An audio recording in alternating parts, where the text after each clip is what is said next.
Ano ang kailangan namin para mag-improve kami? Basic, guys. After mong umattend ng training module, dalawa kasi ang learning, guys, ha. Dalawa, theory and actual. Usually, out of 100% na result, pag mag-aaral kasi tayo, importante rin yung teorya. Ideas kasi yon. Katulad ng ginagawa natin ngayon, yung training na ginagawa natin, ano. So, para mas makuha mo yung 100% result ng theory, kailangan mo tong i-actual. Oh. Halimbawa, ganito lang yan, guys, eh. Doon mo mas makikita ang output kasi pag in-apply kasi natin to. Okay? Yung result, yung output, ano, kailangang i-apply. Sa lahat ng naka-experience ng laboratory nung nag-aaral sila, di ba meron tayong theory muna. Halimbawa, Monday, nagtu-theory tayo, tapos i-apply mo to sa laboratory ng Wednesday. So, bago ka magkaroon ng conclusion, di ba, nung sinusulat mo yung theory, hindi mo siya lubusang naiintindihan or nasusundan. Pero nung nandun ka na sa actual, mas naintindihan mo. Nagigets po ba natin? So, Yes. ganun din yun, guys. Pagdating sa pag-i-improve natin sa sarili natin. Ano? Ako, hindi naman ako ganun kagaling na estudyante nung nag-aaral ako. Pero masasabi ko, no, para sa akin, ano, nung time na yon, may mga pinag-aaralan kaming, alam mo na, theory about chemistry. Hindi ko na i-detail sa inyo, guys, ano, kasi konti lang naman yung akin na ano. Pero masasabi ko lang, guys, na pagdating sa theory, katulad nito, umaattend tayo ng training, nakasubaybay kayo, nakatuto kayo lahat, excited kayo ngayon, mamaya mawawala na yung excitement na yan. Ano? Paano mamimaintain yung excitement na yan? Kailangan na i-apply natin to. Makipag-chat ka kaagad mamaya, uy, ganito. Diba, sa levels of prospect, i-apply mo kaagad yun. Oo nga pala, itong taong to, no time pero may pera. So, madalis mag-pay in to. Problema nito, oras. Tama? So, i-apply mo na kaagad. Ano yung approach para sa mga ganong klase ng tao?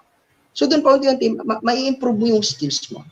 Yung communication mo, yung communication skills mo through online, through offline, di ba? Iba't ibang klase ng pag-i-improve. Paano sa marketing plan, kailangan mong i-apply. Di ba? Ako, ini-encourage lahat ng member na nandito, huwag kang matakot, di ba? Mag-try, mag-share ng business.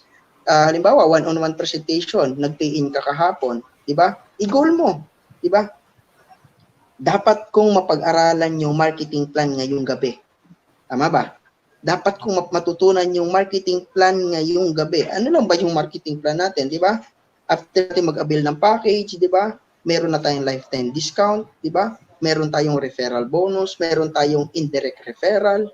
Tama po ba? Meron tayong uni-level, meron tayong iba't ibang klase ng bonuses natin. Nagigets po ba natin? So, yun yung pinakamadaling part para i-apply. Para mai-improve ka sa part na to, sino yung mga target prospect mo? Pag sinabi nating marketing plan, sila yung mga taong walang oras, okay, wala rin pera. In short, sila yung busy sa trabaho at naghahangad ng maayos na nakita. Pero sa kabila ng kabisihan nila at wala na silang oras para sa sarili nila, wala pa rin silang maayos na natitirang savings. So sila yung kadalasang nakaka-appreciate ng ganitong klase ng opportunity. Ano yung ibabato mo sa kanila? Kitaan. So practice mo lang. Hindi naman lahat, one at a time. Marketing plan muna. Sige, marketing plan muna. Sunod, products naman. Tama. Sunod, marami ka ng network. Marami nang nagma-marketing plan under mo kasi naituro mo. Try mo naman yung NDO. Tama. Sa team mo na lang muna. Mag-try ka muna mag-NDO sa 10 member. Diba? Or MLM Basic. Ano ituturo mo sa MLM Basic? Ano yung experience mo? Sekreto lang naman, guys, para makapagturo ka ng NDO. Pag sinabi natin MLM Basic, paano ka nag-start? Diba? At paano nagbunga yung ginagawa mo? Diba? Ano yung mga struggles mo? Ano naman yung success? Ano yung achievements? Yun lang naman ang MLM Basic, eh. Diba? Pag ituturo mo lang doon, paano ka na prospect at paano mo na pa-pay in.